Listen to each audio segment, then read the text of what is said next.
Muy buenas tardes a todos los que están conectados a través de la red, a los que están presencialmente en Santiago también, y quizás a los que van a escuchar este mensaje más adelante, si es que queda grabado y alguna vez ahí están navegando, escucha este mensaje, reciban un saludo igualmente. Quisiera contarles que acá en Temuco nos reunimos como es habitual en el Hotel Aitué del centro de Temuco, a una cuadra de la Plaza de Armas. Y esto lo digo para invitarlos, ¿cierto?, a visitarnos, como lo ha hecho esta semana un integrante, un miembro de Santiago, la joven, la señorita Jocelyn Catalán, está aquí visitándonos, así que le damos la bienvenida y le contamos también a la gente de Santiago que está acá para que, por si la echan de menos. Eso. Igualmente, contarles, aprovechando la instancia, también acá a la gente de Temuco, que ya estamos casi 50, falta un poco menos de 2 meses para la próxima temporada de fiesta, la cual incluye la Pascua, que la vamos a celebrar en este mismo recinto, y la noche de guardar, que este año tiene la peculiaridad de que es un día sábado en la noche, entonces vamos a tener servicio y inmediatamente después nos vamos a tener que quedar para celebrar la noche de guardar. Entonces decidimos que lo vamos a hacer en el salón que lo hemos hecho años anteriores, que se llama el Salón Tapiales, y es bastante grande para la comunidad que somos acá en Temuco, así que yo ya tengo y personas que se han añadido a la lista de personas que quieren pasar esos días con nosotros y decirles que el espacio es amplio por si quieren conversarlo con tiempo, tienen que avisarnos y van a ser bienvenidos para esa fecha, ese sábado 12 de abril. Ya estamos hablando de estos temas y estamos hablando con nuestros amigos, conocidos, durante la semana. En particular yo conversé con uno de ustedes, ¿cierto? Lo que tiene que ver con el mes de marzo, el temible mes de marzo que viene, y hay que prepararse y tiene muchas cosas. Entonces, y vamos viviendo a medida que van pasando los días, van pasando los años en nuestra vida, los meses, y van transcurriendo a veces más rápido, ¿cierto? A medida que uno va creciendo en edad, cada año pasa más rápido porque lo sentimos así. Un año representa mucho menos de nuestra vida. Para un niño de 1 o 2 años, un año es toda su vida. En cambio, para uno que ha vivido ya muchas vueltas al sol, un año pasa muy rápido y uno se ve nuevamente en la misma temática. Y como cada año vivimos siempre las mismas enseñanzas de Dios, porque a pesar de que el tiempo pasa, los cristianos seguimos viviendo las mismas problemáticas año tras año y vivimos constantemente dentro de esta presión que es vivir inmersos en un sistema que no es como lo que nosotros queremos llevar a cabo, que nosotros practicamos, que nosotros entendemos. El mundo, cuando decimos el mundo, ¿cierto?, nos referimos al sistema con que el mundo vive, el sistema con que el mundo se gobierna, nos invita o nos presiona o nos dice que debemos aceptarlo todo. Tendencias, modas, pensamientos, y todo eso basado en la premisa del amor. Una palabra incluso sin definición. Y el amor es simplemente aceptar todo sin importar de dónde provenga. Entre paréntesis, aceptar todo menos las personas que creen en la Biblia. Porque ustedes leen comentarios o de alguna noticia, lo que sea, cuando alguien menciona a Dios o la Biblia, ahí no se acepta y el resto sí, todo puede ser aceptado. Y entonces el amor es aceptar todo sin importar de dónde vengan, sin aceptar creencias, sin aceptar acciones, aceptando todo de donde provenga. Se nos dice que lo más importante es el amor. Pero no se define una palabra sin definición. ¿Qué es el verdadero amor? En cambio, la palabra de Dios a la que nosotros suscribimos y por la cual estamos congregados, porque primeramente creemos en Dios, y eso es lo que nos reúne, eso es nuestro punto en común de todos los que estamos reunidos, ya sea online, en Santiago, acá, en Temuco, en Coyhaique, Quirihue o donde sea, es que creemos en Dios y creemos en la palabra de Dios, creemos en la Biblia. Entonces, cuando queremos encontrar definiciones, vamos a la Biblia. Y es un versículo que conocemos, no voy a ir allá, pero lo conoce usted y lo voy a decir para los que toman nota. Juan 14, un versículo que se lee regularmente para la Pascua. Juan 14, el versículo 15, nos define, nos dice algo diferente a lo que el resto de la sociedad nos está tratando de impulsar o hacer aceptar, forzar. Dice, el verdadero amor es obedecer a Dios. Eso es el amor. Porque dice, si me amáis, guardad mis mandamientos. Jesucristo fue quien lo dijo. Entonces, decir que yo amo sin obediencia, sin este punto de llevar a cabo de lo que estoy hablando, es solo una idea vacía que flota en el aire. Dentro de nuestra organización tenemos un folleto que se llama La Fe Viva o Vivir la Fe Viva. Y ese folleto nos habla acerca de qué es tener una fe viva, que es llevar o reflejar en nuestras acciones concretas nuestra creencia. Y por el contrario, hace un paralelo a una fe muerta, que son solo palabras sin obediencia. Hablar del amor, pero no hacer nada acerca de aquello. O hacer lo que yo creo que significa. Muchas veces es uno de los engaños que esta sociedad tiene principalmente, que viene, lo hemos conversado muchas veces desde el huerto del Edén, cuando fue que al hombre y la mujer, al hombre como especie, se les dijo que ellos eran capaces de decidir lo que estaba bien y lo que estaba mal. El título del mensaje era Vivir en integridad. Y en integridad de acuerdo a lo que nosotros creemos, una integridad doctrinal. Que una integridad doctrinal significa mantenernos fieles a las enseñanzas que hemos aprendido de Dios, que hemos aprendido de su vida, de su Biblia, en nuestras vidas, sin desviarnos por las ideas, presiones o lo que el mundo nos quiera decir, nos quiera llevar hacia allá.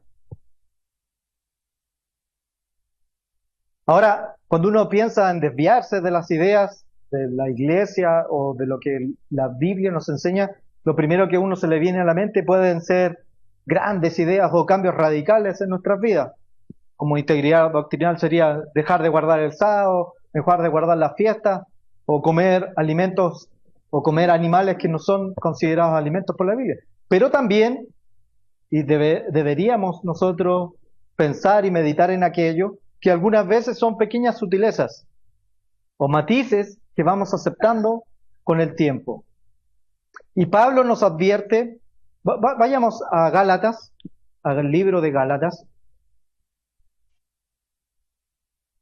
el capítulo 1.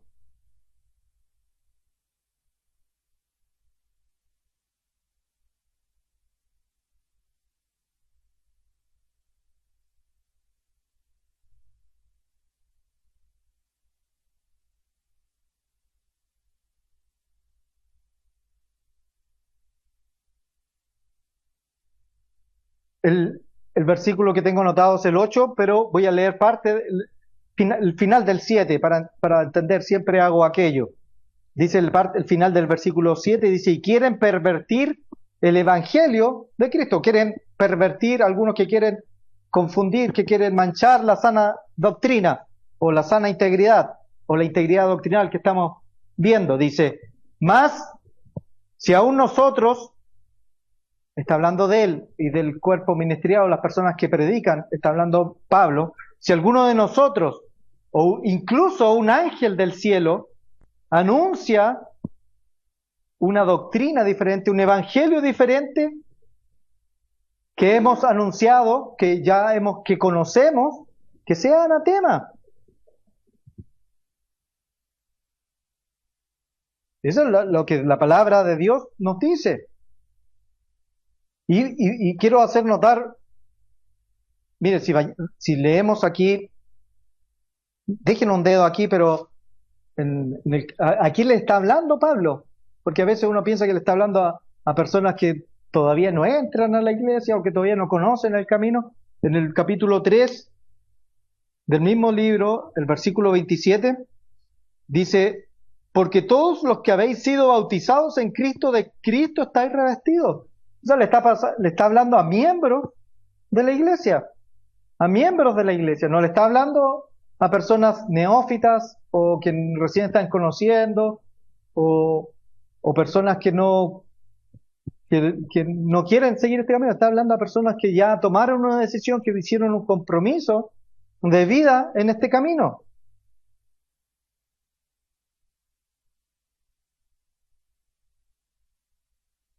Y voy a seguir leyendo, voy a volver aquí al versículo 9, para ellos sean anatema. Dice el versículo 9, dice, como antes hemos dicho, también ahora lo repito. Si alguno predica diferente evangelio, que habéis recibido antes, sea anatema. Y el versículo 10 dice, pues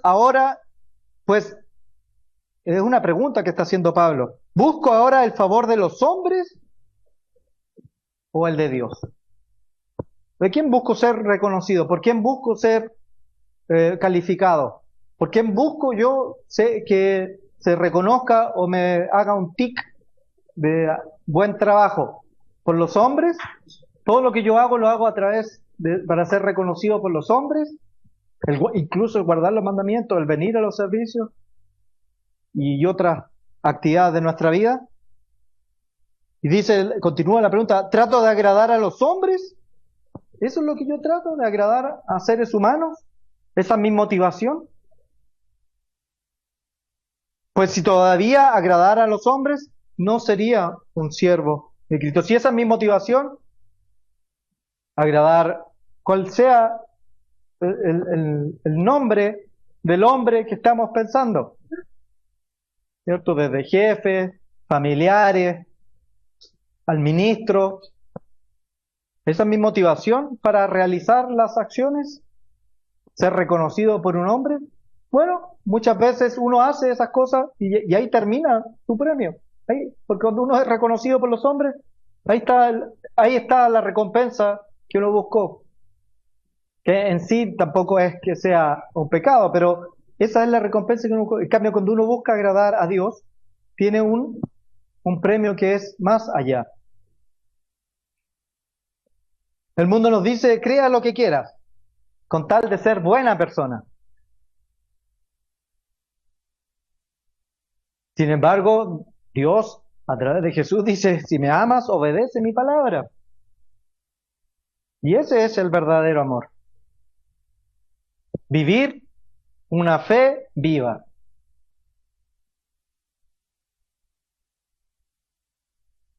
El apóstol Santiago también escribió, si alguien no tiene obras, si no lleva la fe en acción, no se demuestra su fe, es muerta. Nuevamente, utilizando el mismo concepto y hablando de lo mismo. Creer sin obedecer no es una fe real.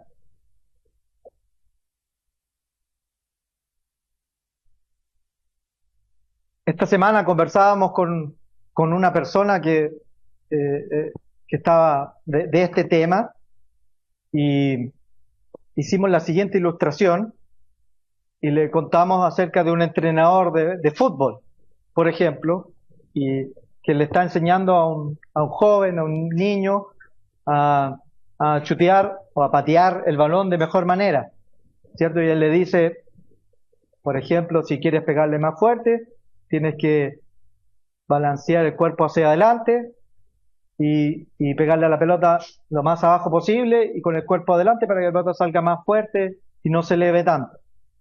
Y si el joven le cree al entrenador que es una persona sabia, que lleva tiempo y que quiere aprender de él, por eso va a clases de fútbol, va a hacer lo que el entrenador le dice. Pero si dice, no, yo lo voy a hacer a mi manera, yo voy a buscar la mejor manera de hacerlo, no le está creyendo y no está, no, en verdad lo que está demostrando con esa acción de golpear el balón como él quiere, como él piensa que es mejor, es que no tiene fe en la persona que le está enseñando.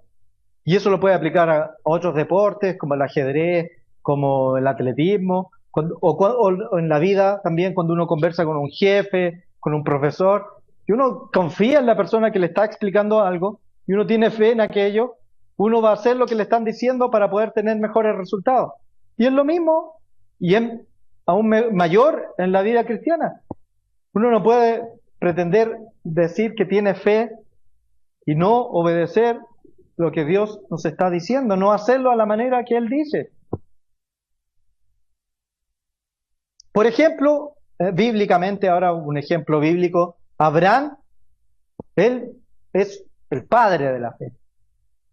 Y está puesto ahí como un ejemplo para nosotros, porque él obedeció aun cuando era difícil. Muchas veces. Dos ejemplos muy claros. La primera que, por lo menos, a mí me llama mucho la atención o me inspira o valoro, admiro de Abraham, es que a él se le pidió salir de su tierra con un destino incierto.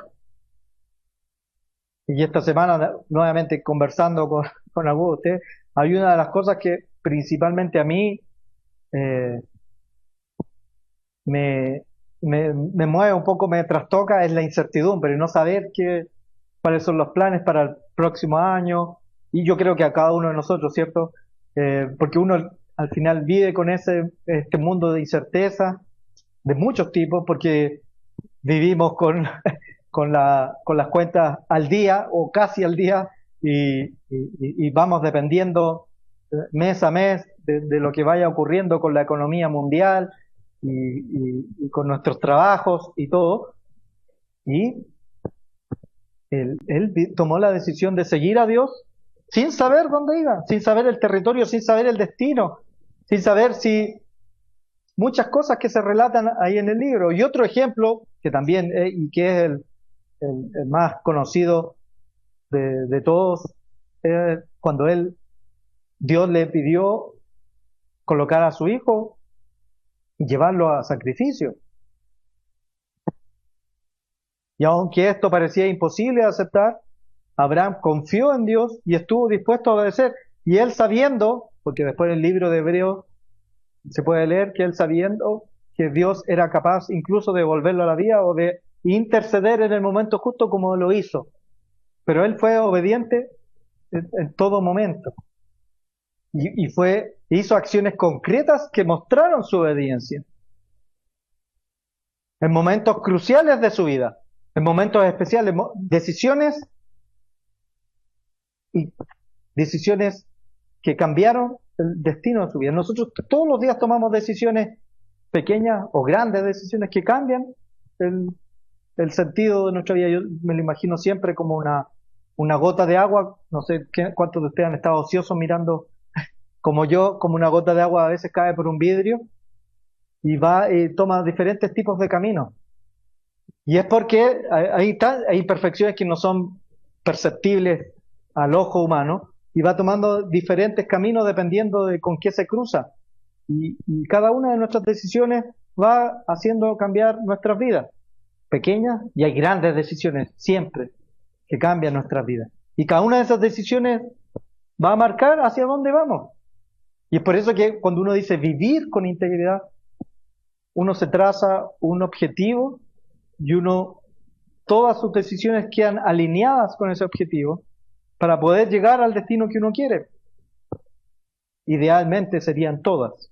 Ahora, mientras más nos acercamos porcentualmente en nuestras decisiones con un objetivo claro, mejor va a ser nuestra vida en muchos sentidos, porque uno vive más tranquilamente cuando todas sus ideas van conjugadas hacia el mismo sentido.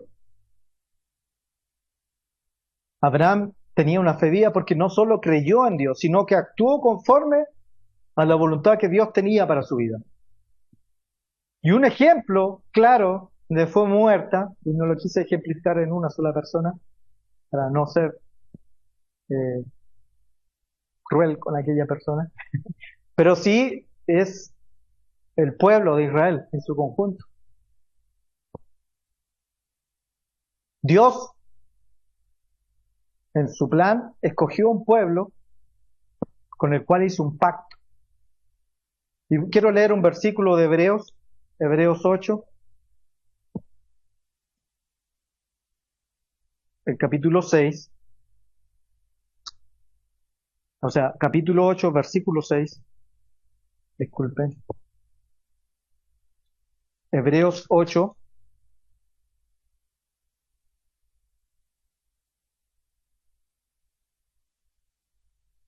hablando de Jesucristo, acá, dice ahora, tanto mejor ministerio es el suyo, el de Jesucristo, cuanto es mediador de un mejor pacto, establecido sobre nosotros mejores promesas. O sea, el pacto que hizo Jesucristo después de escoger al pueblo de Israel hizo un nuevo pacto, y ese pacto es mejor. Y dice, hablando del primer pacto, este pacto que hizo con el pueblo de Israel, porque si aquel primero no hubiese sido sin defecto, ciertamente no hubiera procurado un segundo. Y ustedes saben que Dios no hace cosas que no sean perfectas. Pero aquí ya está hablando de que este primer pacto tenía un defecto.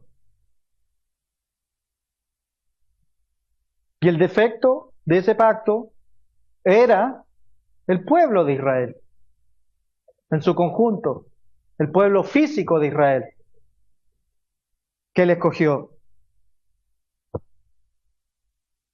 Porque ese pueblo, Dios lo escogió para mostrarnos que su ley, su pacto, sin el Espíritu de Dios, no era posible llevarlo a cabo. Y mostrarnos también como ejemplos en nuestra vida de lo que es vivir una fe muerta. Por ejemplo, vayamos a 1 Corintios, el capítulo 10. Aquí el apóstol Pablo ejemplifica esto hablándonos de esto mismo.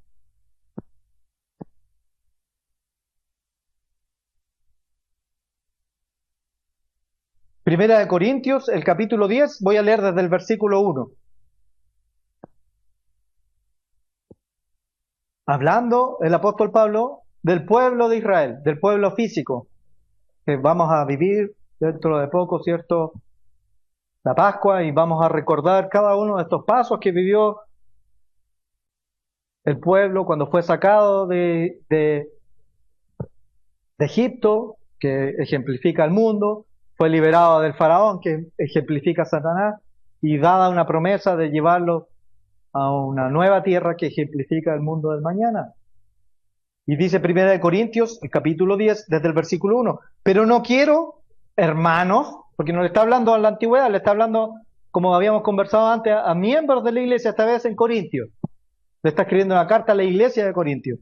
No quiero, hermanos, que ignoréis que nuestros padres, o sea, el pueblo, todos estuvieron bajo la nube, y todos pasaron el mar, y todos fueron bautizados en la nube y el mar. Físicamente vivieron el proceso de vivir bajo un pacto, de que Dios les entregó la ley. Dice, y todos comieron del mismo alimento espiritual. O sea, se alimentaron de las palabras de Dios, tenían las leyes de Dios, tenían el mismo alimento espiritual que nosotros podemos decir que tenemos hoy en día asistiendo a los servicios, teniendo estudios bíblicos semanalmente, teniendo lecturas, en las casas enseñándole los padres a los hijos de la Biblia, tuvieron el mismo alimento espiritual. Y también dice porque bebían de la roca espiritual que los seguía, y la roca era Cristo. Aquí incluso eran guiados por Jesucristo. Y nos dice el versículo 5, dice, pero de los más de ellos, o sea, de la mayoría, pero de la mayoría de ellos no se agradó Dios. Por lo cual quedaron postrados en el desierto. O, en otras palabras, no entraron a la tierra prometida que Dios les tenía preparado. La mayoría de ellos. Porque era un pacto con un defecto, que eran seres humanos sin el Espíritu Santo. Y el versículo 6 dice, más estas cosas sucedieron como ejemplos para nosotros, para que no, y noten los ejemplos que nos da para nosotros, para este tiempo. Dice, para que no codiciemos cosas malas. ¿Y por qué nos dice eso? Porque hoy en día codiciamos cosas malas. A veces grandes cosas malas y a veces sutilezas, matices. Y voy a leer el versículo final, que lo tenía, está al final, pero para que el versículo 12, y después voy a volver. Dice, más el que piensa estar firme, mire que no caiga. O sea, este mensaje, estos versículos son para cada uno de nosotros. Inclusive aquellos que piensan, no, este mensaje es para el que está al lado, el que está al frente. No, este mensaje es para mí. Para las cosas que nosotros, cada uno de nosotros en lo particular, estamos codiciando. Para que no codicien cosas malas como ellos codiciaron. Ni seáis idólatras, como algunos de ellos. Y conversamos hace un par de meses atrás y de la idolatría moderna, de los baales modernos, llamar Señor y desviarse, que muchas veces uno cree que es solamente sentarse bajo una estatua y adorarla. No, hay matices también. Hay sutilezas dentro de este texto, dentro de estas desviaciones. No seáis idólatras como algunos de ellos, como está escrito. Dice, se sentó el pueblo a comer y a beber, y se levantó a jugar.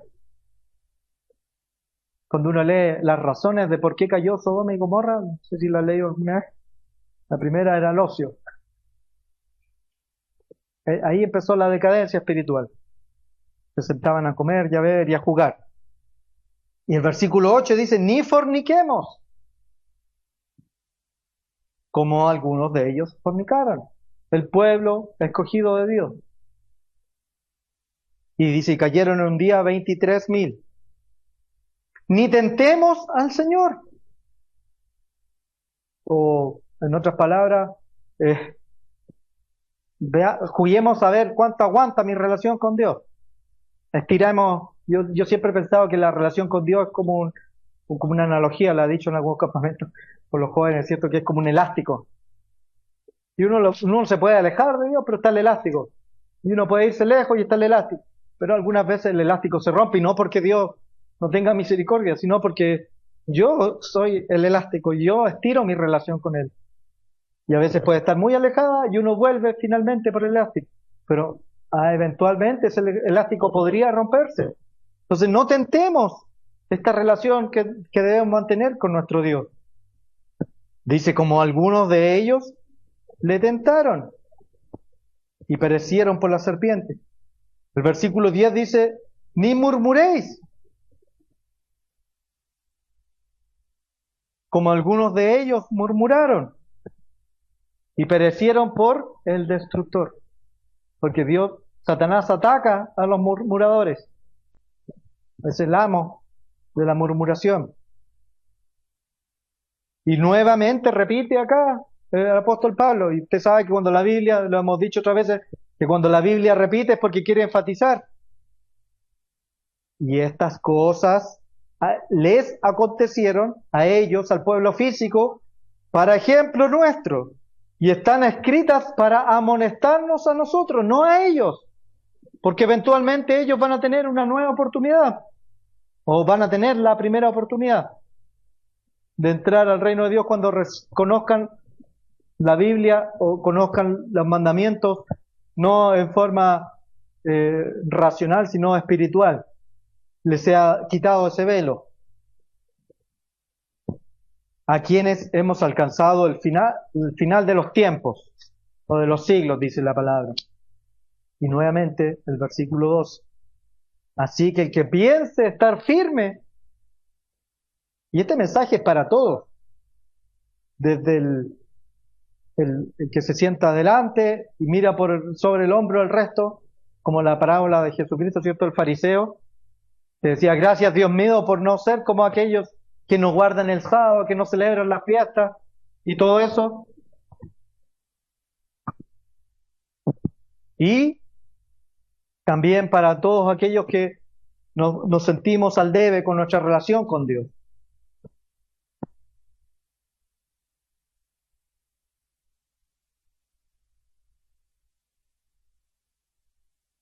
En la Biblia se ve reflejado esta fe muerta en el relato de los 2 espías. Cuando fueron allá, fueron a ver, a observar la tierra que Dios les había dado y volvieron con malos reportes. Volvieron no creyendo en las promesas de Dios. Esto se ve reflejado en el relato del becerro, que cuando su líder subió al monte y no estuvo y tuvieron miedo, buscaron hacer a Dios a su manera y solidificarlo y ponerlo como una estatua. Este relato se ve muchas veces en la murmuración por la comida, por la falta de agua que la Biblia nos da. Dios ya les había dado la victoria, ya los había sacado de Egipto y aún así seguían dudando. ¿Y qué hay de nosotros? ¿No recordamos eso en la noche de guardar? ¿Cómo Dios nos sacó, nos mostró este camino? Y el pueblo se llena de miedo y desobedece. Nosotros nos llenamos de miedo y no mantenemos nuestra palabra muchas veces. Y el resultado de ello es que una generación completa tuvieron que vagar y no pudieron entrar a la tierra prometida. Y esa es la amonestación que se nos hace. Dios nos quiere ayudar y nos va a ayudar.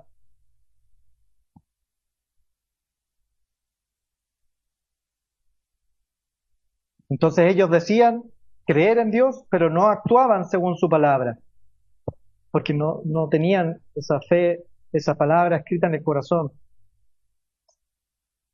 Y su falta de obediencia les costó la bendición de entrar a la tierra prometida.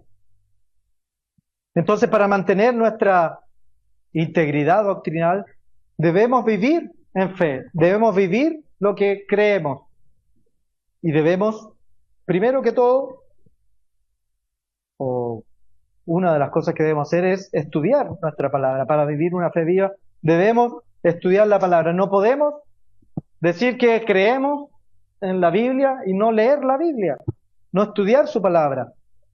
El Salmo 119, completo, lo puedes leer, habla acerca de la palabra de Dios. Y un versículo en particular, el versículo 105, dice que la palabra es lámpara a mis pies, la palabra de Dios, y lumbrera a mi camino. Él nos va guiando nuestro camino, la palabra de Dios. Igualmente, para vivir en este camino de una forma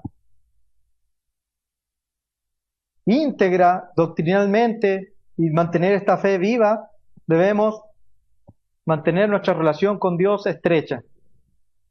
Orar con Dios. Y orar con Dios significa pedirle su guía y su voluntad en nuestras vidas. Pero también significa mantener una relación que no sea solamente pedirle a Dios, como una comunicación con Dios, a diario, una comunicación cercana, donde soy capaz de sentarme, lo voy a decir en términos humanos, sentarme a su lado y contarle lo que estoy viviendo. Tengo estos problemas, esto me abruma, esto me supera, esto me angustia. Y hay muchas cosas que nosotros debemos conversar con Él.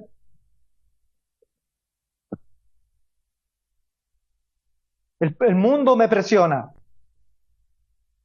porque el mundo nos va a presionar, el mundo nos va a intentar hacer comprometer nuestra fe. Pero debemos ser firmes como lo fueron Josué y Caleb, que no se dejaron llevar por la mayoría, que tenían un informe malo de la tierra prometida. Ellos entregaron su informe de lo que ellos vieron, de lo que ellos entendieron. Debemos ser hacedores de la palabra y no tan solo oidores. Entonces, hermanos, este verdadero amor que Dios nos pide y que el mundo grita, se demuestra con la verdadera obediencia. O el verdadero amor se demuestra con obediencia. Así como Abraham vivió una vida y obedeció a Dios sin cuestionarlo. Y no se demuestra con una fe muerta como Israel mostró y dudó y desobedeció. Y eso quedó en ejemplos para nosotros 12 cuando leamos esos ejemplos, que hay muchos, no solamente los 40 años en el desierto, después está el libro de los jueces, la época de los reinados y todo lo que vivió, cómo sus reyes, sus jueces y el pueblo se fue desviando y vivió estos ciclos de bendición, desobediencia, libertador, para irnos mostrando qué es lo que ocurría o qué es lo que va a ocurrir cada vez que desviamos nuestro foco. El mundo nos va a decir que todas las creencias son válidas, pero nosotros entendemos que Dios nos invitó con un propósito y, y deberíamos buscarlo, investigarlo, para poder saber cuál es ese propósito que Dios tiene en nuestra vida. ¿Qué es lo que Dios quiere de nosotros? Porque recuerden que para los ojos de Dios, no todo el que dice Señor, Señor, entrará en el reino de los cielos, sino que Él espera una vida concorde a sus mandamientos. ¿Y saben qué? Los mandamientos de Dios no son gravosos. Están hechos para bendecir nuestras vidas.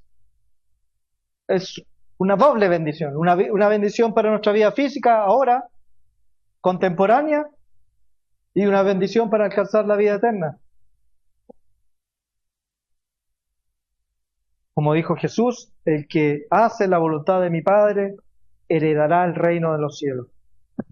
Estamos viviendo, reflexionemos en estos días que quedan para celebrar la Pascua, en estos días que quedan para volver a arrodillarnos ante Dios, hoy día en la noche, y preguntarle, ¿estamos viendo una fe viva o una fe muerta?